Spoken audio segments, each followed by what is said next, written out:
কচি পাঁঠার ঝোল। আলু দিয়ে কচি পাঁঠার ঝোল অনেকেই করেছো, কিন্তু কড়াইশুঁটি দিয়ে কচি পাঁঠার ঝোল জানি না কেউ কখনো করেছো কি, কিন্তু অতি অবশ্যই তোমরা একবার এই কড়াইশুঁটি দিয়ে কচি পাঁঠার ঝোল তৈরি করে দেখো, কতটা সুন্দর খেতে হয়। না করলে না খেলে কিন্তু বুঝবে না। আমার তো খুবই ভালো লেগেছে, তাই এটা তোমাদের সাথে শেয়ার করার জন্য নিয়ে চলে এলাম আলু কড়াইশুঁটি দিয়ে কচি পাঁঠার ঝোল।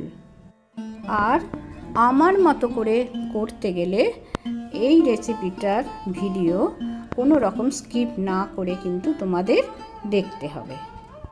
তাহলে চলো আমরা এইবার ভিডিওটা দেখতে শুরু করে দিই। আমার এই ইউটিউব পরিবারের সমস্ত ভালো লাগার বন্ধুদের আন্তরিক শুভেচ্ছা জানিয়ে আজকের ভিডিওটা শুরু করছি। আশা করি তোমরা সবাই ভালো আছো আর সুস্থ আছো। প্রথমেই বলি, মাটনটাকে আমি বেশ ভালো করে গরম জলে 2-4 মিনিট ভিজিয়ে রেখে তারপর হাত দিয়ে ভালোভাবে কচলে ধুয়ে নিচ্ছি। নিয়েছি আদা, পেঁয়াজ, রসুন আর কাঁচা লঙ্কা। কিছু পেঁয়াজ আমি বেটে নেব। আর এই পেঁয়াজগুলো, আমার হাতের এই পেঁয়াজগুলো আমি কুচিয়ে রেখে দেব পরে ভাজার জন্য।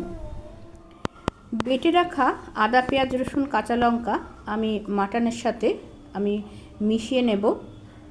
সেই সাথে দিচ্ছি হলুদ আর কাশ্মীরি লাল পাউডার, সাথে সর্ষের তেল। এটা দিয়ে আমি মাখিয়ে ঘন্টা খানেক কি ঘন্টা দেড়েক রেখে দেব। কিন্তু আমি এখন মাখাবার সময় লবণ দেব না, বা সেরকম কোনো হার্মফুল ঝালও আমি দেব না। কাঁচা লঙ্কাটাই বাটা দিয়েছি। ঘন্টাখানেক পরে কড়াই বসিয়ে দিয়ে সর্ষের তেল দিয়ে দিয়েছি। সবার প্রথম আমি আলুগুলোকে ভেজে নেব। যে আলুটা মাংসে দেব সেই আলুটা আমি ভেজে নেব। তাহলে কুমকুমের রান্নায় আজ দেখছো আলু আর বেশি পরিমাণ কড়াইশুঁটি দিয়ে কচি পাঁঠার ঝোল।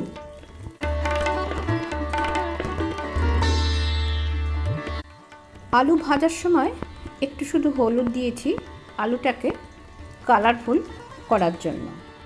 মোটামুটি সামান্য লালচে করে ভেজে নেবার পরে আমি আলুগুলোকে তুলে রেখে দিলাম। এবার এই তেলেই দিয়ে দেব 2খানা কাঁচা লঙ্কা, একটা শুকনো লঙ্কা মধ্যিখান দিয়ে ফাটিয়ে দেব, কাঁচা লঙ্কাটাও একটু ফাটিয়ে দেব। দিয়ে দেব তেজপাতা আর গোটা গরম মশলা, মানে এলাচ, দারচিনি, লবঙ্গ দিয়ে এটা কিছুক্ষণ ভাজা হবে। মানে একটু সুন্দর একটা সুগন্ধ বেরোলে পরে আমি প্রথমে দিয়ে দেব কুচিয়ে রাখা পেঁয়াজটা। পেঁয়াজকে তাড়াতাড়ি লালচে করার জন্যে ভাজার সময় একটু লবণ আর একটু চিনি সব সময় দিয়ে নিতে হয়। পেঁয়াজ তাহলে খুব তাড়াতাড়ি একটু লালচে ভাব এসে যায়, কিন্তু যাতে না পুড়ে যায় সেই দিকে খেয়াল রাখতে হবে। যারা রান্না জানো তাদের বলছি না, কিন্তু যারা সবে রান্না শিখছো আমি সেই সব গৃহিণীদেরই এই টিপসটা দিয়ে রাখলাম। পেঁয়াজের গায়ে লালচে রং আসলে দিয়ে দেব বেটে রাখা আদা, পেঁয়াজ, রসুন আর কাঁচা লঙ্কা মিক্সিংটা দিয়ে কিছুক্ষণ একটুখানি নাড়াচাড়া করার পর তারপরে দিয়ে দেব কাশ্মীরি মির্চ পাউডার। এটাই আগে দিতে হবে, তাহলে কিন্তু গন্ধটা ভীষণ ভালো আসবে, একটা সুন্দর গন্ধ বেরোবে এই মাংসের ঝোলটা থেকে। আদা, রসুন, কাশ্মীরি মির্চ প্রায় একই সাথে দিলে কিন্তু খুব সুন্দর একটা সুগন্ধ আসে। এবার দিয়ে দিলাম কেটে রাখা টমেটো। মাংস রান্নার সময় ইনগ্রিডিয়েন্টসগুলো মোটামুটি একটার পর একটা সাধারণত এই পদ্ধতিতেই দিতে হয়। এবার দিয়ে দিলাম হলুদটা দিয়ে সমস্ত মশলা একসাথে মিশিয়ে নেব আর কিছুক্ষণ একটুখানি কষিয়ে নেব। যেহেতু এটা সাধারণ ঝোল রান্না হচ্ছে, তাই মশলার কাঁচা গন্ধটা কষিয়ে নেবার পরে আমি দিয়ে দিলাম মাংসটা। এই মাংসটা এত সুন্দর সত্যি একদমই তাই, এর গায়ে এতটুকু চর্বি নেই। অনেকে হয়তো চর্বি ছাড়া মাংস খেতে পছন্দ করে না, হয়তো মনে করে টেস্ট হবে না, কিন্তু চর্বি ছাড়া মাটন কিন্তু অনেকের জন্যে ভীষণ উপকারী।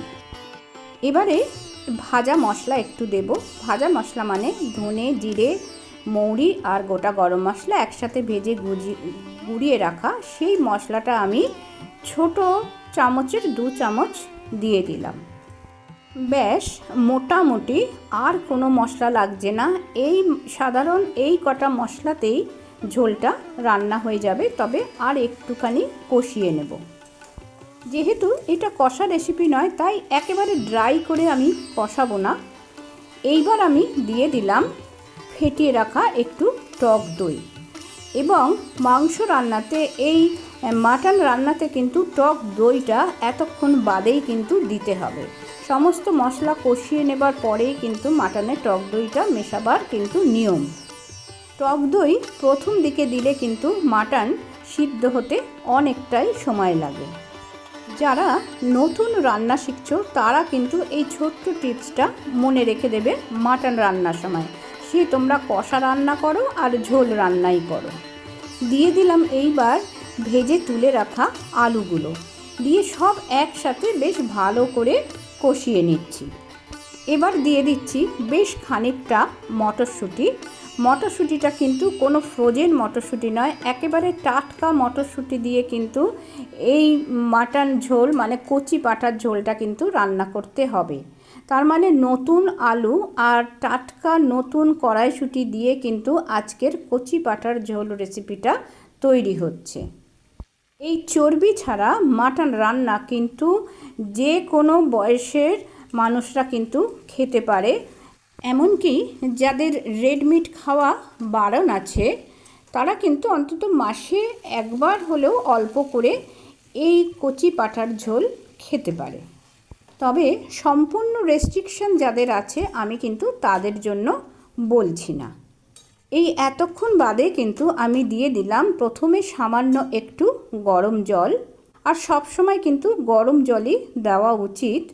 গরম জলটা না দিলে ঠান্ডা জল দিলেও কিন্তু মাংস রান্নার স্বাদটা একদম নষ্ট হয়ে যাবে। এই যে এখন মটরশুঁটিগুলো সবুজ দেখছো, এটা যখন চাপা দিয়ে রান্না করব, রান্না শেষে কিন্তু মটরশুঁটির সবুজ রঙটা চলে যাবে। যাই হোক, কড়াইটা এবার আমি ঢাকা দিয়ে দিলাম আর আধ ঘন্টা আমি গ্যাসের ফ্লেমটাকে সিমে রেখে দেব। তোমরা মনে করলে এটাকে প্রেসার কুকারেও তৈরি করে নিতে পারো।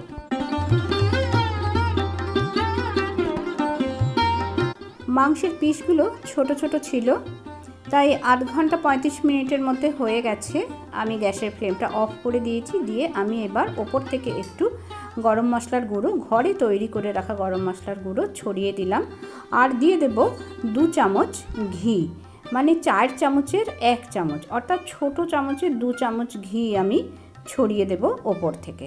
দিয়ে আমি আবার কিছুক্ষণ একটু স্ট্যান্ডিং টাইমে চাপা দিয়ে রেখে দেব।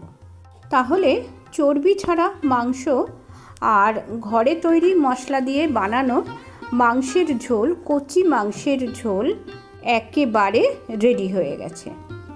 আজকের রেসিপিটা তোমাদের কেমন লাগলো আমাকে কিন্তু কমেন্টে জানিও।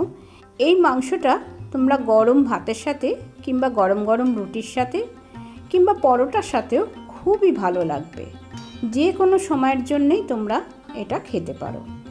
যদি কেউ মনে করো আলু দেবে না, নাও দিতে পারো, কিন্তু মাংসের ঝোলে বা কচি পাঁঠার ঝোলে আলু কিন্তু অনবদ্য লাগে। তাই আলুটা না দিয়ে কিন্তু আমি রান্না করতে পারলাম না। এই ঝোলটা যদি তোমাদের ভালো লাগে তাহলে লাইক আর শেয়ার করে দেবার অনুরোধ করলাম। আর যারা আজকে আমার রান্না প্রথম দেখছো আর আমার চ্যানেলে যারা আজকে নতুন এসেছো, যদি আমার চ্যানেলের রান্নাগুলো তোমাদের ভালো লাগে তাহলে একটা সাবস্ক্রাইব করে দেবারও অনুরোধ করলাম। আজ তাহলে ভিডিওটা এখানেই শেষ করব। পরের দিন চলে আসব আবার নতুন কোনো চমকপ্রদ রান্না নিয়ে। সবাই ভালো থেকো, সুস্থ থেকো, আনন্দে থেকো।